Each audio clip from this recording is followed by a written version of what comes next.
ہمارے ہاں نا ہر شعبے میں معاذ اللہ ایک مافیا ہے، الا ماشاء اللہ. مافیا کہتا ہے میرے ساتھ ملو گے تو میں چلنے دوں گا، ورنہ میں نہیں چلنے دوں گا. مارکیٹ میں آ ہی نہیں سکتا فلانا بندہ، چونکہ یہاں ہمارا قبضہ ہے. اور میرے بھائی پھر بہت سارے لوگ جن کی نیتیں اور ارادے بڑے اچھے ہوتے ہیں شروع میں، وہ بھی اس مافیا کا شکار ہو جاتے ہیں اور ان کے رنگ میں رنگ جاتے ہیں.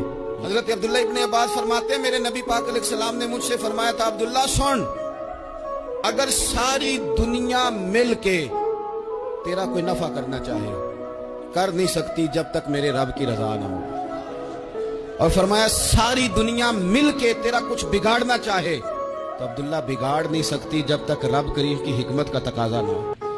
لوگوں سے ڈرنا، لوگوں کی طرف دیکھنا، ماحول دیکھ کے اپنے راہ کا تعین کرنا، ہر بندے کے خیالات کے مطابق ڈھلنے کی کوشش کرنا، فلانا نہ ناراض ہو جائے، فلانا نہ ناراض ہو جائے، وہ جس نے ہونا ہو جائے، بس رب اور رسول ناراض نہ ہو.